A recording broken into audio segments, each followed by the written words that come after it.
Ladies and gentlemen, welcome to episode 5 of the Hungry People podcast. It is your boy, Michael Patrick Buckley, and I'm here with my co host, AJ Dybka. On today's episode, AJ and I will be discussing water. We're going to be talking about how much water to drink. We're going to be talking about hydration, the different types of water, lots and lots of good talk on water. AJ, why don't we kick it off with just talking about how much water we should drink, or if you've heard how much water you think we should drink, or what do you think? Let's kick it off there.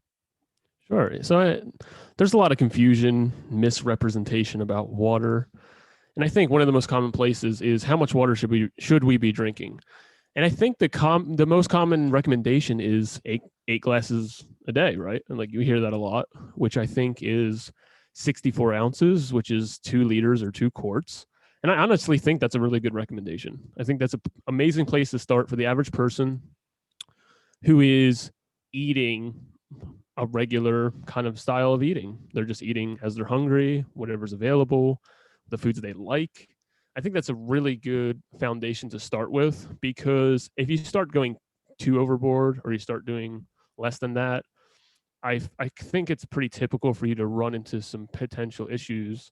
But people think that they are immediately going to deplete their electrolytes, or they think, oh, I'm not thirsty, so I don't need to drink that much. And you might not, but a lot of people are not drinking enough water. I think it's probably the most common thing, aside from not getting enough sleep, is people aren't drinking enough water. Yeah, so I think there's like two sides of this. I feel like there's the people who aren't drinking enough water, but then there's also the people who are drinking way too much water, because they're drinking, they're like bringing around that gallon of jug, and they're just chugging it whenever they feel necessary.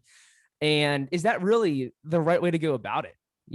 Should we be drinking that much water? And yeah, I mean, maybe you could say, yeah, a gallon of water a day. Some people say that. I'm just going to answer that question about what I think, how much we should drink. And I've actually learned this from a guy by the name of Dr. Cabral. He actually has his own podcast. I think he has close to 2,000 episodes on his podcast. I'm not sure on that. I actually haven't listened to him in a while, but just a great doctor to listen to. I think he's a naturopathic doctor.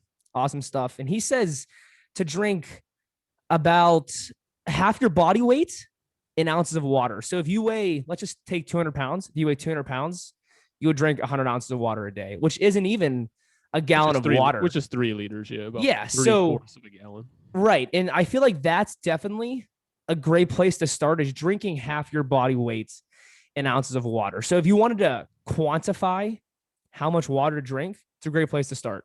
And then you could say that might not be enough for some people.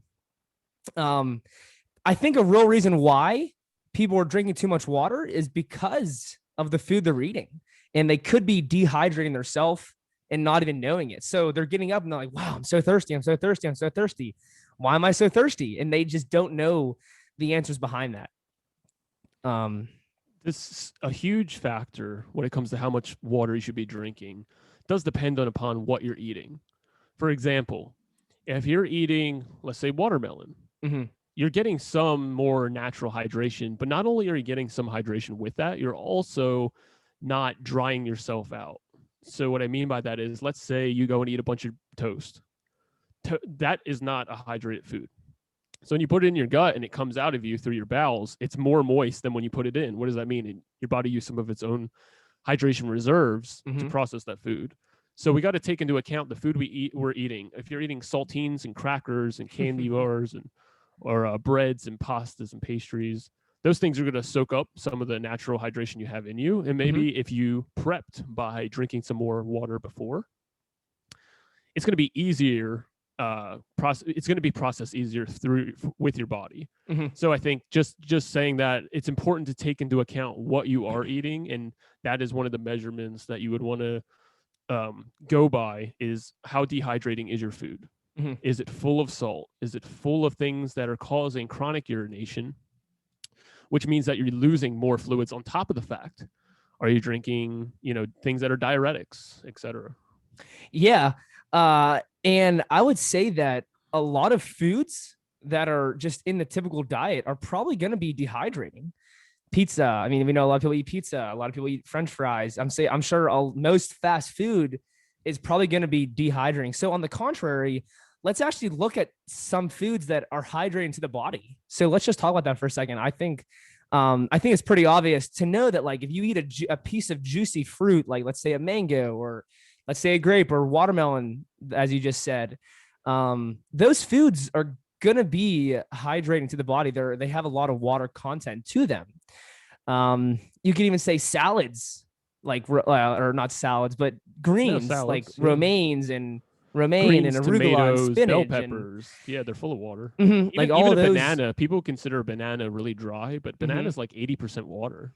Yeah, definitely. I think we're not banana is one of saying the if most you need underrated water, fruit. you eat a banana. We're saying that Right. it doesn't really dry you out in the traditional sense. Right. So I question that the people who are eating a more dehydrating diet, yes, you could say that they probably should be drinking a little more water to get that hydration in them so that their body isn't using all of their own water to digest all the food and to get out of the colon and whatnot. So I just don't know if you have. Go ahead. I have an interesting story. How does my mic sound? Does it sound okay? Yeah, it sounds great. Okay, cool. So going back to the 2 liters a day, my mom's former employer, he was having real kidney issues, and his kidneys weren't functioning well. They were releasing too much of this and not enough of that, and his kidneys were not looking good. So his physician, I'm impressed, actually said, "Hey, start drinking 2 liters of water. You need to assist your body in its ability to cleanse, hydrate. Less water, less tea, less coffee, more water." And within a couple of months, his kidneys went back to completely full function, and his bowels improved, and he had more energy, and he lost a little bit of weight. Wow.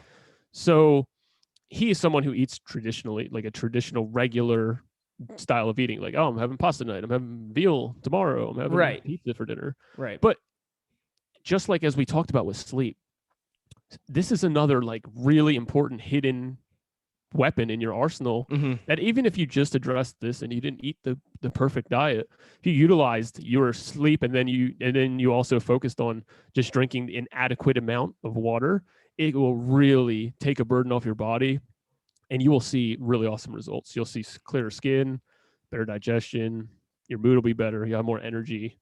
And this is something people don't realize. They think, oh, I'm drinking soda and I'm peeing clear. My coach in high school said, if I'm peeing clear, that means I'm hydrated. And it's like, no, that's not true. Right. So AJ, can you talk us or lead us into a discussion about the best ways to implement water into our diet? Just because I hear a lot of people talk about, especially nutritionists, and they'll say that when you drink water before a meal, not even before a meal, but like during a meal and with the food you're eating, it'll mess with your digestion. It'll like decrease your stomach acid. It won't allow you to digest your food as properly. And I'm sure that there could be some remains sitting in your gut that you wouldn't want to have in there. So is there anything that you do on a daily basis that allows you to utilize the water as best as possible so that you're not messing up with any other functions of the body? I'm not sure if you have any thoughts on that. Yeah. So the first thing that comes to mind is all the people that recommend alkaline water. There's a lot of people that say like it's great to drink 9.5 pH, which is like super alkaline. And then part of the problem that I'm seeing and people are talking about is when you're putting that much alkaline water in your body, you're messing with your natural pH level of your stomach acid. So it's like, it seems like there's all these benefits to alkaline water, and it seems to get into the cell and remove the waste. But at the same time, like, are you messing with your overall digestion? And so that's an interesting point. I don't think I have the answer to that, but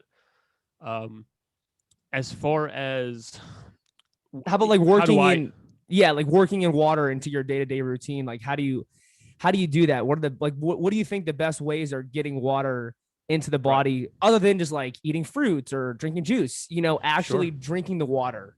So I'm someone that highly disagrees with the fruit and detox community, the people that say that water isn't good, or they say water's only dehydrating, you don't need water, you just need it from fruits and veg. I highly disagree with that.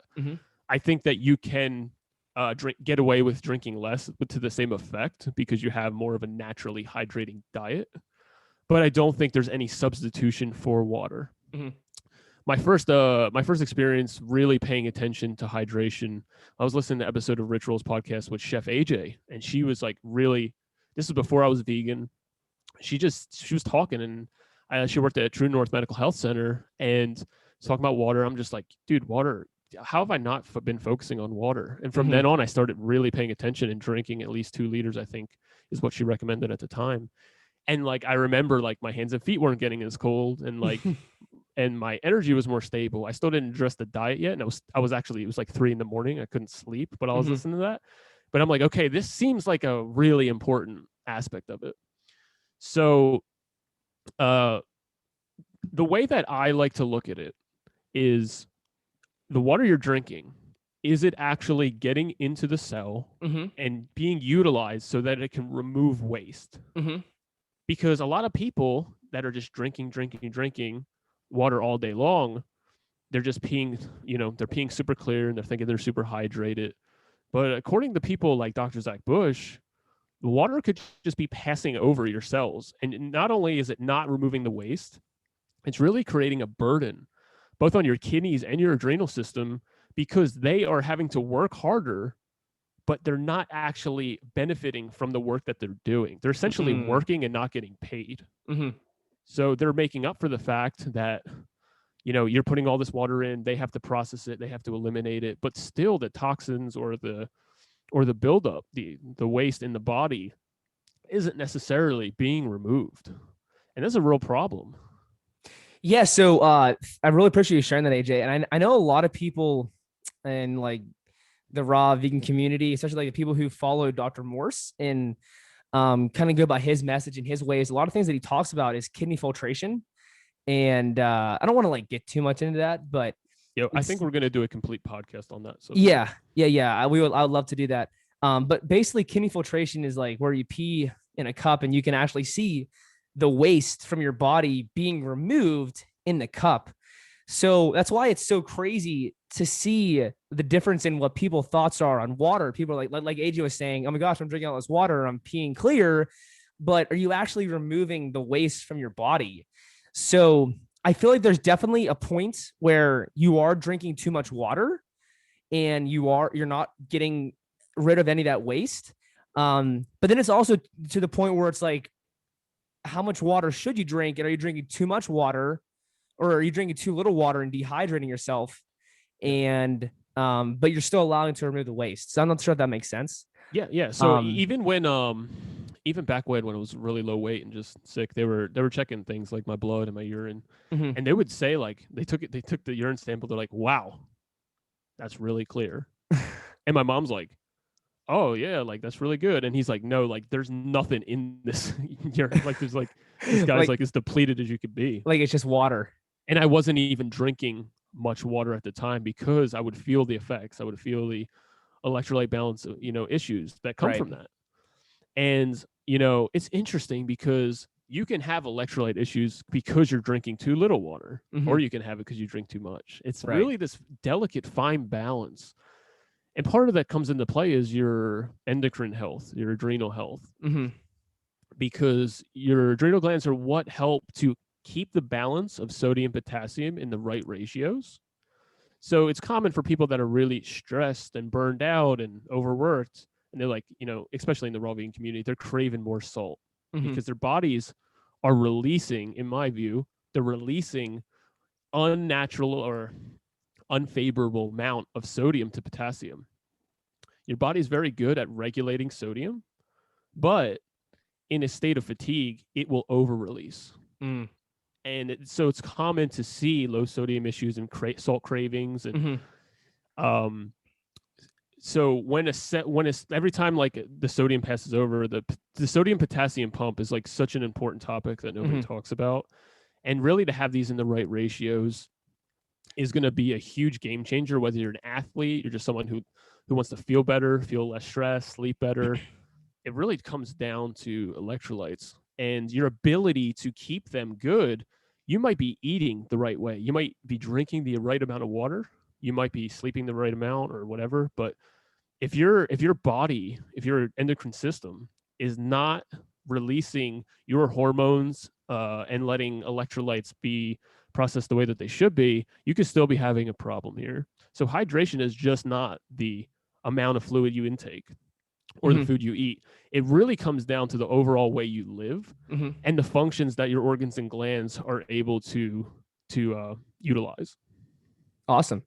Yeah, thank you for sharing that, AJ. And I think it's really interesting because I feel like a lot of people are afraid of getting too much salt in their diet. You know, they're always watching their sodium. They're always watching how much salt's added to certain foods and whatnot. It's just interesting because if you do eat a diet that's rich in fruits and vegetables, you are going to get natural sodium mainly through the vegetables and some of the leafy greens. But even still, if you do eat a diet that's predominantly fruits, vegetables, greens, salads, even if you have a little bit of salt, it's really not going to be as big of a deal or as burden on the body as someone who is eating a diet of fried foods and fast foods and junk foods. Like there's so much added salt that you don't even realize in all those foods. And also something else that I want to point out was I always like bringing up like, oh, this community, that community.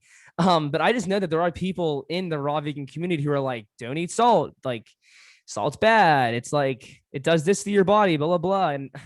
And it's just so interesting because there's a guy that I know, there's a doctor that I know.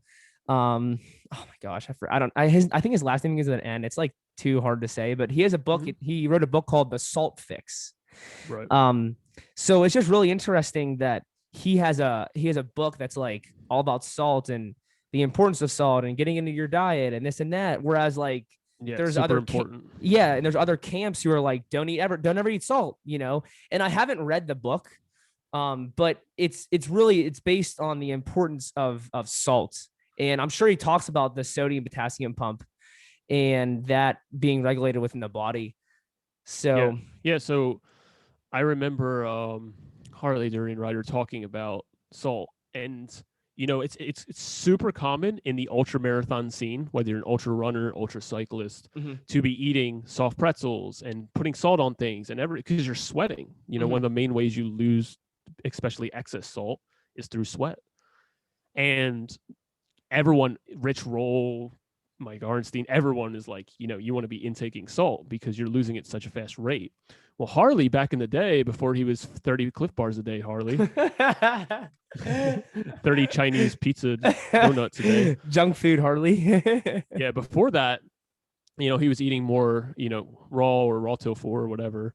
He would say, like, if I try to have salt, then I would actually experience more dehydration issues. Wow. Whereas all these other guys, they're taking in massive amounts of salt while they're training crazy because they're losing it so fast. What it comes to mind for me is that there is no one that I've ever listened to that prioritizes adrenal and sleep health more than that man. He's in his 40s. He's the only person I've ever seen, I think, that doesn't have some kind of darkness or sunkenness under his eyes. And as crazy as a lot of the things that he says, you know, I also want to take a second to say, like, oh, it's not like I'm a super fan or anything. There's a lot of things I really disagree with. And he's talking about Drain Rider, if you guys didn't understand or didn't hear that. But one of the things I cannot just commend or I get so much respect out of him is like he really prioritizes and he used to walk his walk when it came to taking care of your endocrine system. And I say adrenal health because he would mention that. But basically, I do believe his adrenals were so healthy and worked so well that his body could just regulate sodium, potassium on such a fine line that he wasn't having to do what everyone else is having to do, take in massive amounts, because they're not as proficient and efficient at utilizing the sodium that they have. Which is insane. Like, it's amazing that he was able to be that on point. Yeah, that's really impressive. I would say that the more healthy you are, the easier it is to keep your balance of electrolytes. Yes, so that especially in times of training and hardship. That thought there of the more healthy you are, you know, and it's really confusing because how do we determine health? And I do want to do an episode on this, but it's just, I feel it's really hard to determine health. I think you can have someone out there who like just doesn't give a shit about anything, doesn't care, and they could be just like so lively and this and that, and they're like just not even recognizing what's going on in their life, but whereas someone like Harley and even you, who really prioritize certain day-to-day habits in their life, and they know that like, okay, I need to drink this much water, I got to get this much sleep to like function as best as possible. um it's just really interesting hear you guys talk about stuff like that. So I would love to dive deep into health one day. Yeah, that's the thing. We could talk about like so many, like we could spur off into so many topics, and I do too. I think that's an amazing topic to talk about. We can even touch on it for a minute, but I definitely think we should stay on hydration. Yeah, let's get back to water. Hours. Yeah, so while we're here, let's talk about different types of water. And I know we're not like, once again, we're not water experts, but I don't think we're water gurus. Yeah, I don't think it's really. It shouldn't be difficult to say, or you don't have to go to an expert to be like, oh, like you should be drinking clean water. You should be not drinking. Yeah. And we're not saying, I relate it to like fresh air. I don't need to be a physician to say fresh air is good for you. Right. And like, we're not here to bash any kind of water, like, heck, we went to a restaurant the other day and I had some of the tap water. Like, it is what it is. It's not like I do that on a day-to-day basis. And I'm sure but you did a 5-day juice fast after you drank that. Right? Right. I had a detox after the tap water. But I know that there's a lot of people out there who are really into Kangen water. And they're like, oh my gosh, I started drinking Kangen water and my skin started clearing up and this happened and that happened. And I know they like try to get people to like join the business, and I don't know if there is like some pyramid scheme behind it or join the cult. Yeah. But I'm sure some people have awesome results with Kangen water. But really my point of this is that we definitely should be focusing on drinking clean water. I know my neighbor, and I know actually Jillian, they'll get water delivered to their house, and it's just really cool to see people prioritize their water and drinking clean water and not just drinking tap water. I mean, imagine being in Flint, Michigan, drinking the tap water. Like it's not hard to realize that this water is dirty water. You should not be drinking the tap water in Flint, Michigan, or other parts of the world where it's third world countries. It's like, I want to step in. I want to step in right there. Yeah, just because we're going to have both sides. We're going to have people that say like tap water is like the worst thing you could ever drink. It's poison. It'll kill you. And then we have the other side where people are just like, it doesn't matter at all. Tap water is just as good as the quote unquote best water in the world. Yeah. And what I have to say to that is like, you brought up the example of Flint, Michigan. It's like, you don't always know exactly what you're consuming. Maybe it tastes a little different. Maybe it doesn't taste different at all, but it has some contamination that you wouldn't have wanted to consume. So as far as just being like, oh, like I trust the government, I trust their regulation systems. I don't. And I usually, for myself, I know we've talked about before, I feel very sensitive both to the physical effects or even the taste of certain things. And a good example of that is, I've showered in New Jersey for 28 years, and it was never much of an issue. And I wouldn't say, oh my God, I was poisoning myself with the tap water, washing myself. But what I would say is, as soon as I got a shower filter, I never wanted to go back. Like I watched a video where someone had 2 cups of water from the sink and they put like a dye into the water, and it says the dye, it will turn yellow if it's like really high in chlorine, and the darker yellow it is, the more chlorine is in the water. So he put it in there, it was very yellow. Then he puts his finger in the other cup of water. He takes it out after like 2 seconds. He puts it in there, and the water was barely yellow at all. And he's like, this is how much fast your body absorbs chlorine. Wow. So I that day is the day I went and got the water system. And I was like, my skin is so dry. I'm not itchy. I just love it. I could take like a hot shower and my skin not get really dry. My hair doesn't feel as brittle. And we could have people sit there all day and say, the water's fine. The water's fine. Okay, well, now the water's better. Do you have Right. a problem with that? Like, do you Right. have a problem with taking a measure to not having more, synthetic chemicals? What about all the runoff? What about all the runoff that goes into the glyphosate and hmm the fluoride and the acid in the rainwater, and hmm things will get contaminated. I don't think it's a bad thing to say like, hey, I filter my water. hmm Yeah. So, I just want to talk about the water that I drink today, and I eventually want to get like a filter for under my sink. But right now I use the zero water filter system, and it's just like It's kind of like a Brita. It's a pitcher and it yeah, has a yeah, it's like filter. a pitcher water. It's Right. supposed to be tested. I think the water is supposed to have like no TDS, or it's like Right. very low TDS or parts per mineral.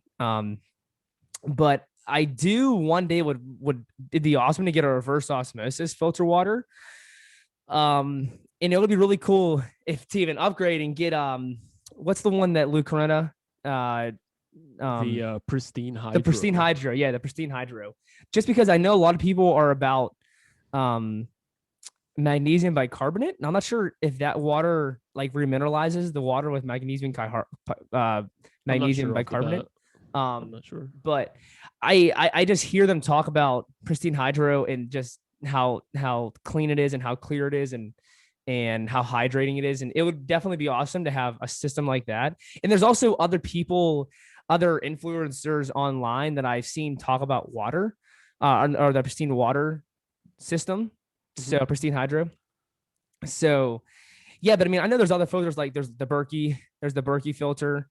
Right. Um, there's what other filters are there? I mean, there's plenty of filters out there. I'm sure they all offer great benefits. I'm sure Yeah. it's all pretty similar. So I think like the big ones to talk about is reverse osmosis, um, which is a really common one. You can get like a reverse osmosis system set up in your house, whether Mhm. it be for your shower, for your drinking water, to wash your dishes, wash your vegetables. It's going to be a bit of a price point.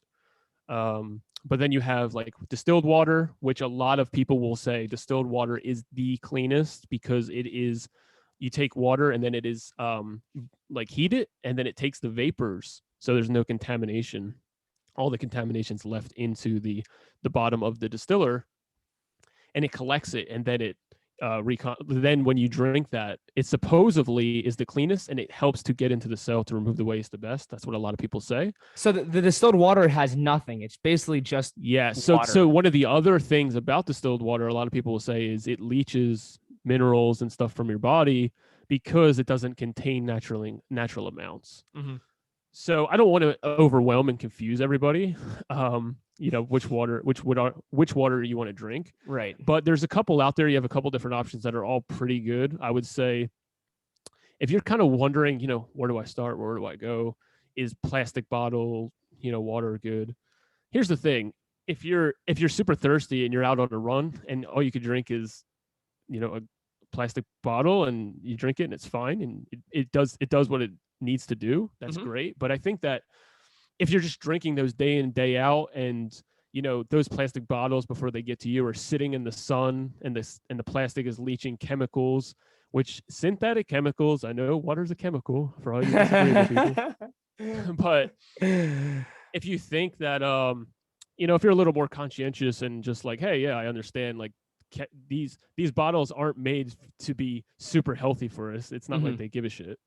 So right. I would say like day in, day out is probably not the best solution. It's probably not even the most efficient solution. Maybe having a few gallons that you go and fill up at your local health food store or grocery store, Sprouts, Mom's, Organic, Wegmans. You can go there and refill it with reverse osmosis. They even have alkaline water. If you want to get on that route. Yeah, if that's something you're looking into, you could buy. Even if you buy a plastic jug of distilled water, I've tested it myself and zero contamination. Yeah, it's plastic, but it still seems to be a bit better. Personally, I'm someone who loves Aquapana, which is a glass bottled spring water. I haven't had it tested. I don't know it's the most purity or anything, but the big reason why I drink Aquapana is it's the only water I'm actually excited to drink. And what I mean by that is let's say I'm drinking out of the zero filter. Let's say I'm drinking some distilled water. I'm drinking it because I quote unquote should, because I know, oh, my digestion will be better. I'll have better energy. I won't get bloated. But when I drink Aquapana, it's like I just sit like I'm drinking a fine wine. I just sit there and I just enjoy the process. I like drinking it, and I'm like, it's so smooth, and my body's actually like, yes, don't drink this because you should, drink it because I want it. Like, Yeah. please, it's Right. I love it. Now it's massively inconvenient. I don't flinch at the price. It's like $1.50. Lots of people like to shame me. Oh my God, that's so expensive. You spend that much on water. I'm like, well, I don't smoke. I don't drink alcohol. I don't go out to eat much. I don't party. I don't go to 80 weddings a week. You don't drink coffee. I don't have kids, Right. But yeah, $1.50 in water. Oh my God, how do you afford that? Right. It's all about priorities. It's all about priorities. Yeah. But those are the big ones. I would say like a good spring water, glass bottled. If I was going to put tiers, I would put the top 3 as like, if you have reverse osmosis water, access to that.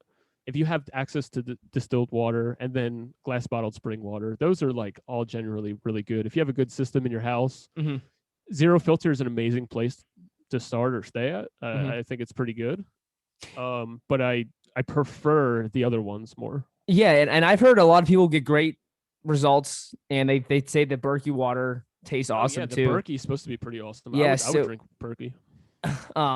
And I just hear that like the Berkey is a great backup plan if you have no other water. So, and that's the thing too, is that like I might even get one of those actually. Yeah, I actually might too. And that's the thing, is that we do want to offer backup plans, and not just be like live this such purity life where you have to like make sure everything's perfect, and you live this it has the to cleanest be lifestyle. Or you're not gonna do it. Yeah. If it's so hard for people to do, then you're right. No one's gonna want to do it, and it's gonna be so hard to follow. So that's why we like discussing having options, having backup plans. And actually, AJ and I just did a review on Laura bars on our YouTube channel. It was awesome video, and I think a Laura bar is a great backup plan to have. It's something that's great. If you need a quick snack, you have a few, pop them in, boom. But AJ, you drink the Aquapana water, and the Aquapana water is from Italy. And I actually listened to a podcast episode. I think it was the Mito Life podcast episode. That's Matt Blackburn. I'm not sure if you guys are familiar with him or not. He's one of the influencers online, one of the influencers that I look into online. And he actually was vegan, but he went back to animal products. Whatever, it doesn't matter. But I heard on his podcast one day that the guy he was interviewing, I think his name was Morley Robbins. He talked about how like getting your water from Italy is a great place to get your water. And I'm thinking like, okay, Italy, why Italy? And I start researching Italy and like, why is Italy the best place? And I couldn't find why Italy is the best place to get your water. So, I'm not sure if anyone out there, if you're listening, if you know of a reason as to why Italy would be a great place to get your water, if you know anything about that, just because like I feel like people just like know random facts about different places in the world, right. But yeah, so yeah, when people start repeating things, it can just turn into a quote unquote fact, but it's just something that's been repeated long enough for people to believe it. Exactly. What's so interesting is there was no one that was telling me to drink Aquapana. It was I would drink it and just be like, I love water. Like, I love drinking it. And right. I was hearing at the time plastic was bad, so I think that's why I tried it. But then over the years, then I would find people. I think Rumsey is one, a friend of mine, where he's just like, dude, this tastes awesome. Like, I really like this. Or I found this guy Jacob, who's in the support group that I run for a DTM, and before he ever met me, he was already buying cases of it. And he's like, dude, it's just so smooth and I love it and whatever. So there's other people picking up on it, picking up on the fact that there's something about this water. It's just taste like, now the other disagreeable people are saying water doesn't have taste. It's like, okay, whatever the saying is, it just goes down nice. I enjoy it. Is that enough? Yeah. But then I would hear like, oh, Robert Morris, he only drinks Aquapana apparently. And it's like, little seeds being planted of confirming, okay, this is pretty good. Maybe it's not the best ever. Maybe it's not the most convenient.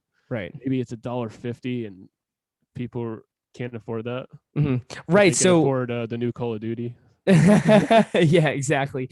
So yeah, I guess if it is tough for someone to out there to afford certain kind of waters, I guess a great place to start would be with a zero water filter. Mhm. Or I think a Berkey is actually pretty affordable.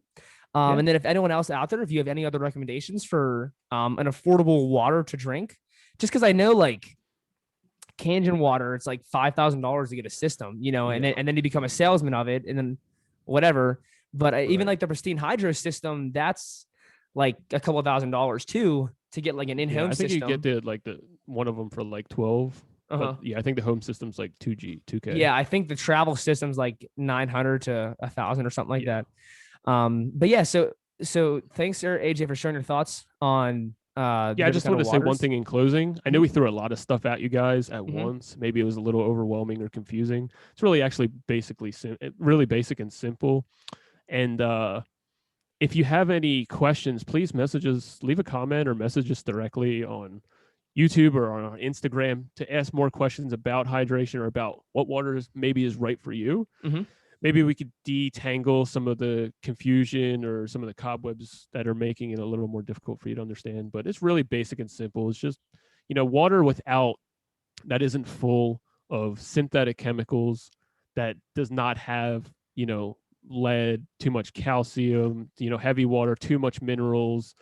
I think most of us can all agree that contamination in our water, buildup of things that we wouldn't want, glyphosate runoff, uh, it's not good to consume these things, and we want water for the water. We don't want water for all these beneficial. Oh, they put fluoride in the tap water to strengthen our teeth, and it's like, okay, well, it disturbs the microbiome, Mhm. so that's not good. Yeah, so Anyway, just my main point being like, it really is pretty simple. So if you do feel overwhelmed, just reach out or leave a comment. We can clarify. right, and you don't have to be so uptight about the water. Like I said, I mean, I had tap water at the restaurant the other day I went to, Mhm. and it was really interesting. There's a guy that I actually really hope to be on the podcast. He's one of my biggest influencers. His name's Dave Windsor. He's been vegan for I don't even know how long. But he's had an unbelievable influence on me and actually getting into like being a raw vegan and eating a lot of fruit and eating my salads. He visited Pittsburgh last year and we were at Mad Max and I'm like, I see Dave and he's like drinking the tap water in the restaurant. I'm like, oh, okay, cool. Like it's just like nice. So I'm like, oh, okay, I guess it's good to drink. And I start drinking it too.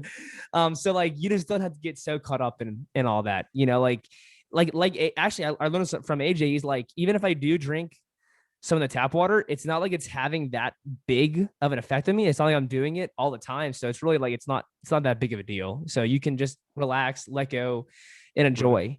So but yes, so anyways, this is a great time to move into the topic of the importance of water and actually our body utilizing the water. So Right. Perfect. yeah, AJ, if you wanted to lead us off on this little topic here, the Yeah, importance I of also want to water know your and thoughts as well after I chime in. yeah, for sure. So, I just want to start off by saying that a lot of people say, "How do you know if you're hydrated?" Right? Mhm. And one of the best answers that I've heard is again by Zach Bush, Dr. Zach Bush, who is saying that the way you measure hydration is they have you lay horizontal, and they will run an electrical current from your foot, which will run all the way to your head and come back. And based on how quick that current runs, will show you how hydrated you are on a cell level. Not Wow. just when I say cell level, I don't just mean, in the detox world, oh, like your lymphatic system or something. I mean, like this is like the real deal in terms of a medical, measurement. Mhm. Not perfect, I'm sure, and I don't mean to take a shot at the detox people at all. That's not what I'm doing. Right. But I'm just saying, like, Right. this is like real for the people out there who think things like this are woo woo. I'm talking, this is a real medical test. Mhm. So this is So, this is this is actually this is an actual way to test your hydration right. of your own body and not just like assume, okay, yes, I am hydrated. And I do Sure. actually, not to chime in here, sorry to chime if I'm chiming in, but I do remember Zach Bush saying that like it could take a very long time to actually get your body hydrated, Right. but then it's like, how do you do that? And I know, Okay. yeah. So I'm sorry, go So, ahead. No, you're good. So the reason why they use that test is because in order for that current to run, your cells have to be communicating. So the better the communication, the faster the current can run, which means the better hydrated they actually are, because in order for them to have optimum communication, they have to be hydrated. So basically, let's say people are wondering, hey, what do you mean? How are you measuring it other than doing the current thing? The current kind of tells you where you're at, but usually your hydration is measured by percentage. So you could say like 60% of your body is water, or 70, and you go by those like fluid numbers to kind of give you a ballpark. And the higher the percentage you are, let's say you're 60 or 70, it's good. The person who has 70 the current's going to run a lot faster. What does that mean? So if the communication is better, that means that the communication to be able to absorb nutrients is better. The communication to release waste, to neutralize free radicals, to what's it called? To like balance be your able electrolytes. Yeah, that, and to also your immune system, your immune cells will be stronger because they can function better. So having optimum hydration really plays a key in all health, with all cell health. And and to touch on what you were just saying about, it could take a long time. Yeah, Zach Bush said that just to go up 1% of your body weight in real hydration can take 6 months. Wow. So all the people out there like, oh, I just drank a cup of water, I'm hydrated. Not necessarily. It could take time, because there's a lot of things that bring cellular hydration down. And he was also saying, like, for people that are like, let's say at like 60, if you were able to get up to 67 over the course of 30 years, that could add an extra 5 or 6 years to your life, and not only years, healthy years. Wow. So these small percentages really do add up. They take time, and they're very important. The ability for your body to regulate all of its natural processes depend on water. That's one of the main elements that it uses. So the people that are really pushing dry fast, for the people that really have their electrolytes whacked out, or they're eating so much rice, there's so much bread and so much things that are really drying and dehydrating, you could be setting yourself up for some potential issues. One of the things that I found, I'm going to let you chime in after this. Yeah, thank you. One of the things that I found so interesting that Harley said before during Rider, he said, you think you're going to get hydrated in a day? It's going to take you months before you start to feel hydrated. And I was just like, that was the first time. That was before Zach Bush came into the picture or anything. And I was just like, what? Like, I want to know more about this. Like, I never heard something like this. And he said Lance Armstrong, which I'm sure everyone knows who that is, cyclist. How many Tour de France's did he win? Like, crazy amount. I don't know. Anyway, Maybe one of the 9. top athletes in the world, Harley's big inspo. He would measure his hydration in the spring to make sure he was on point for the summer Tour de France or whatever, something along those lines. So I was just like, I've never even heard this. I don't know how like this works, this whole hydration thing. But just like sleep, the benefits are accumulative.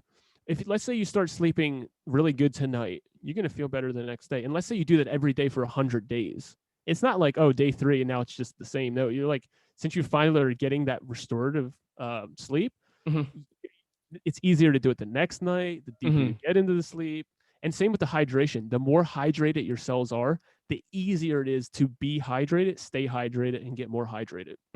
Because if you're dehydrated, you're way more likely for your electrolytes to be off and all that. So it becomes almost really difficult to get out of that cycle. So the more it's just like, oh, you're fit, it's easier to become fitter. But if you're super unfit, it's like just to get going, it's a pain. Right, it's tough. It's the same kind of thought process. Yeah. Cool. Yeah, AJ, thanks for sharing that.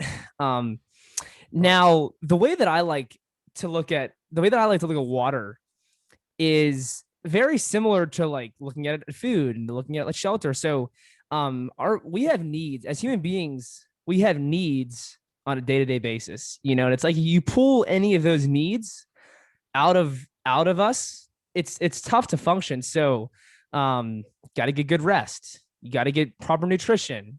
You know, you got to get clean air, get sunlight. And I feel like drinking water is one of those needs for the human body. And I feel like, and I'm big on testing. So it's like, if you feel like you don't need to drink water and you're someone out there who's like, oh, I don't need to drink water and I feel great, I haven't drank water in 6 months, you know what, that's great. The average person, I don't think that's a great recommendation. And I think, like I was gonna say, I think a great test to do is like, okay, go 3 months and don't drink any water, but eat the same way. Okay, yeah, you might drink juice and this and that and eat fruit, whatever. But then start working water back into your diet and just see how you feel. Go 3 months, adding in the water and see how you feel. And I guarantee you'll feel a big difference. And even me, myself, I was someone who, when I was raw vegan, I was like, oh, I'm not drinking water, because I was raw vegan for a year. And I was like, nope, no water whatsoever. And when I was raw vegan, I've never bloated more in my entire life. And I was juice fasting and I was dry fasting. And I'm like, why am I bloating? What's going on? Why am I bloating? And I think I was missing a need. So actually, when I met AJ, I was still dealing with some of these issues. And AJ was like, hey, do you drink water? And I was like, no. And he was like, okay, well, why don't you try drinking 32 ounces of water 30 minutes before your meal? And I was like, all right, I'll try. I'll start working it in. And like I've noticed immediate results. And ever since then, not even kidding, I don't think I've bloated one time since I've started incorporating more water into my diet. And I've just noticed such better results from actually drinking water. And it's funny because I'm someone who, I'm not really thirsty. I just drink water because I believe that the human body does need water to function on a day. Like, it doesn't need water to function on a day-to-day basis, but your body will function better if you have actual water and not just getting your water from fruits, from vegetables and whatnot. So AJ, it looks like you have something to say. Yeah, I was just going to say that it's common in the raw vegan and detox community to shun water and say like, hey, it's not structured. It's not the most pure, because in fruits and vegetables, it's filtered through their vines. It's very interesting because when you desire water, when your body needs water, it doesn't necessarily need cantaloupe juice. It's not like, hey, I need calories right now. And it's a really nice place to start is to just be able to distinguish hydration from water and from fruit. You need calories either way. You need sugars, you need nutrients. Of course, that isn't the debate. We're not saying only like you're only consuming water. It's like when you put water in first, you help to prepare your entire body for the nutrition coming in. In a hydrated state, you're able to utilize those sugars better. You're able to get the sugar into the cell with insulin. You're able to absorb the nutrients a lot better. On a dehydrated state, what is your body doing? It's trying to pull the water and separate it from the sugar so that I can use it. And then at the same time, it's almost overwhelmed by the other nutrients and sugars because it's not hydrated yet. Its first need is the hydration. The second need is the nutrients. So people think, hey, I'm helping my body out by not drinking water. I'm eating a completely raw detoxing diet, and I'm doing this so I'm not overburdening my kidneys. Like we talked about in the beginning, some people are drinking way too much and they're burdening their kidneys. But for the people not drinking any water, and they think, hey, I'm going to improve my kidney function. I'm going to take a break, let my kidneys take a break, and I'm going to focus on things like getting kidney filtration, etc. The problem is you're actually putting your kidneys into overdrive. You're making them work so much harder, because one of the things I noticed both for myself and to the countless people I've talked to about this is the people who don't drink water usually have really crappy digestion. In order for your bowels to work properly, you need a certain amount of hydration in the body. If you don't, what the colon does is it pulls water from the fecal matter in your body, and then you release a bowel movement, and it's a formed bowel movement, right? If you're really dehydrated, it's going to be really hard, or it's not going to come at all, and you're going to be wondering, why aren't I having a bowel movement? Yeah, why am I constipated? It's because there's so little water in the colon to begin with, and it's taking that water for other needs in the body, and now there's not enough fluid to actually move to move the bowels and remove the fecal matter out of there. Mm-hmm. So putting in, what's it called? Like I was saying, cantaloupe juice or something, it may not fulfill that body's need. Right. And if you think, oh my God, I'm helping my kidneys so much because I'm not burning them with water, but you're stressing out your bowels, which means your kidneys have to make up for the fact and filter your blood more because that toxic debris isn't even leaving your body in the first place. Now your kidneys are way more stressed. Mm-hmm. So maybe they're urinating less, but at the same time, your body is more toxic. Yeah, that's we all could agree that good bowel movements are a good thing. Yeah. So maybe not the carnivores. They just yeah, they've been constipated for 5 days and think it's awesome. Constipation nation. Yeah. So just to sum up a little bit of what AJ was saying there, he's saying that like when you don't give your body the proper water or enough water, it pulls the water from other parts of your body and it dehydrates you on a cellular level. So it pulls it from your colon, it pulls from the GI, it pulls from everywhere, right, just to keep your body in balance and hydrated. But really, if you would just keep the flow of hydration coming in through your body, even if you aren't thirsty, your body's going to be able to maintain that proper balance of water and of electrolytes and of bowel movements, etc. So yeah, I just want to cut in there real quick just to make it even clearer. What I was referring to is the body has priorities, like the brain. The brain is one of the top priorities. Mm-hmm. And you don't want your brain hydration to drop. So your body is fine with taking some of that excess fluid, hydration, out of your colon, whether you're constipated or not. It doesn't care because it wants your brain and your heart and your lungs to be able to breathe and think and pump, because that's more vital than if you're constipated or not. Mm-hmm. But what's ideal is if your brain, heart, and lungs have enough hydration as well as your digestion so that all things are functioning optimally. Does that make sense? Yeah, that makes perfect sense. Thank you for sharing that, AJ.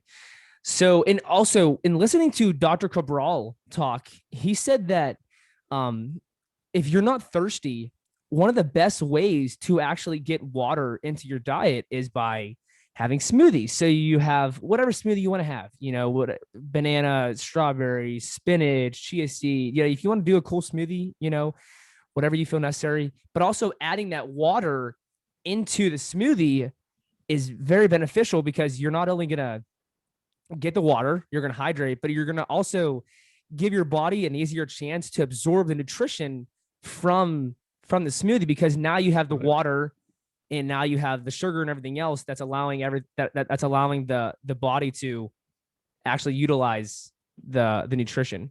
I know AJ, you just spoke on that.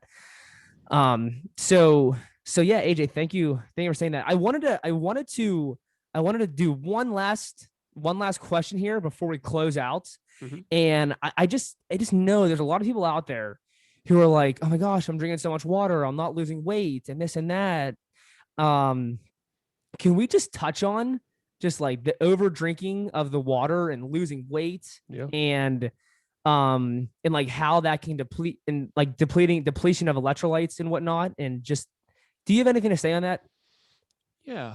I would say that it's not my reality that I see a lot of people drinking too much water. I mean, I do see it from time to time. A lot of the people that I'm around are drinking like coffee and tea and soda, but I would say that for the people that are drinking lots of water, I do know some of them, they just drink like a gallon or 2 gallons every day, and they think the more the better. Mm-hmm. And they're not losing weight. I would say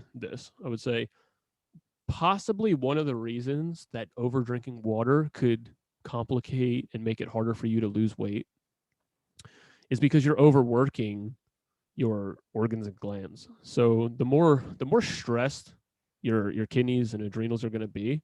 Let's say you are just drinking for no reason an extra gallon or half a gallon, and it's just putting a little bit of that extra stress on your hormones, on your adrenals. That means that you're going to be releasing more cortisol, and cortisol is a stress hormone, and it's going to make more inflammation. Not only that, let's say you're drinking too much water and it's making you thirstier because you're depleting your electrolytes. That's going to make you eat more to have to make up for the fact that you're losing all these nutrients. Mm-hmm. And if you're losing sodium, or because you're drinking so much water and you have to replace that lost sodium, maybe you're adding more salt to your diet. If you have a lot of salt in your diet and a lot of water, you're going to have excess weight unless you're sweating like crazy amounts every day.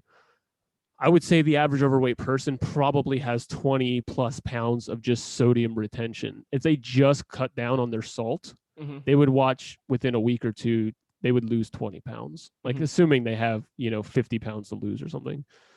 Actually, there's an experiment, I think, on YouTube from these girls called the Banana TV, where they do a salt experiment when they just start adding salt to their diet, and you just watch their faces balloon up, their bodies balloon up, migraines every day, constipation, urinary tract infections, all kinds of stuff, because they just start stressing their body so much.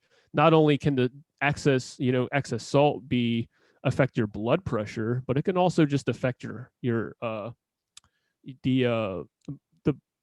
what am I thinking of? The circulation to all of your organs and glands, because now they're overburdened.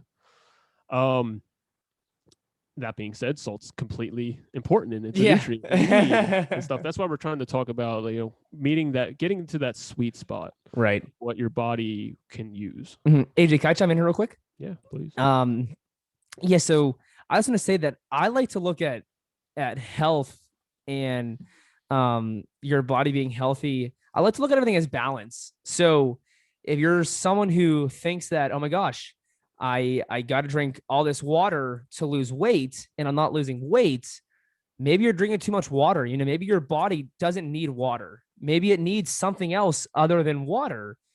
And like AJ was saying about how that can be depleting your electrolytes. I mean, just think of it this way: like, you're drinking all this water, but you're not giving your body the magnesium, the bicarbonate, the sodium, the potassium. I think calcium is in there. Yeah. Chloride could be in there. Like, if you're not replacing all of that, it's just like a downhill effect. So maybe you really are drinking too much water and you're not replacing everything else that you're losing with the water. So yeah, it's great. Like AJ was saying, yeah, it's great to drink a lot of water, but you probably should be replacing that with eating more food. So yeah, and that's where it gets tricky, because then I would say the other thing that I would want to address with the people who are having a hard time losing weight drinking so much water is that the food they're eating, they're probably not eating that well. And if you're eating more and you're eating more pepperoni slices and you're eating more, pigs in a blanket, you're eating more Lay's potato chips, and you're drinking lots of water, though. You're drinking water all day long. You're drinking it. You have 12 hot dogs for dinner. It's going to be difficult. Like, these things do not work in isolation. They work together. Right. Food and water and sleep and stress and exercise. Environment. And the people you're around, these all work together. They all influence one another, especially if you're agreeable. But, these things don't work in isolation. Right. So I would say, like, if you're having trouble losing weight and you're drinking tons of water, maybe back down a little on the water and kind of look what you're eating. Yeah. Awesome. Well. Yeah. So just to finish up with my thoughts there, like I said, I just feel like if you're drinking so much water, you could potentially be putting your body out of balance, and your body wants to be in balance. Drink enough water, maybe not too much, maybe not too little, drink enough, and like we were saying earlier, a great way to start is half your body weight in ounces of water. So if you weigh 200 pounds, 100 ounces is a great place to start. So yeah, for me, I would say a great place to start is 2 liters. Yeah. Which is 32 ounces twice a day. See if when you wake up, first thing to do is to drink 32 ounces. Yeah. So that's a great place to start. If you wake up, if you do that, even if you don't drink much water later in the day, I would say that's the most vital point. Watch your digestion transform. Watch you have consistent fluid bowel movements every single day. Watch your mood improve. Watch your gut be less bloated, less indigestion, less acid reflux. I had a guy reach out to me and he's like, "Hey, I have acid reflux every day. Last 9 months, I don't know what to do." And I said, "Do you tell me about yourself?" I was asking him questions. We finally got to the point where he's like, I found out he didn't drink any water. He drank soda. He drank this. I said, start drinking a liter of water in the morning and go from there. So the next day he texts me, Hey, I did it. I had the best bowel movement I had in like a year, and I don't have acid reflux anymore. So like a lot of people think, man, he would have to like go on a juice cleanse. He'd have to fast for 35 days. He'd have to like buy enzymes. He had to do all this, start exercising, get perfect amount of sun, move to the tropics. Sometimes you just have to address the thing that is the problem. And it's really simple. Sometimes it's really, really simple. Awesome. Addressing the need, baby. Addressing the need. Great. Well, that's all we have today for our talk on water. AJ, any final thoughts? Yeah, just going to reiterate. Start by trying 16 to 32 ounces in the morning. For most people, even if you don't do anything else, I think that's the best place you could possibly start before you worry about, before every meal, should I do this? Should I have this kind of water? Any of that. Just get the water you think is best at the moment. Try drinking that in the morning. Do that every day for a week is what I would do, and just see if things improve. Skin's going to improve. Sex drive's going to, everything's going to improve. There's nothing that's not going to improve, because if your body is functioning better, all aspects of your body work better. Nice. If you have severe electrolyte issues, then that is the person that I would say, take it slow, really listen to your body, sip on it slow, see how you feel. Because if you're someone who's really depleted, you're someone who's done like tons of juice fasting and lost a bunch of weight and different things, then yes, you potentially will have issues if you drink a large amount of water, because you're already so depleted. Great. AJ, thank you for your final thoughts on water. My final thoughts are just stay hydrated. Keep your body in balance. Don't ever drink. Drink some water. Enjoy the water. Drink clean water. Live your life. Have fun. Enjoy it, baby. So anyways, stay thirsty. Yeah, right. Anyways, that was episode 5 of the Hungry People podcast. If you got this far, thank you all for listening. And I just want to stay up, be great, and always keep it 100. Stay hungry, people. Let's get it, baby. Stay up.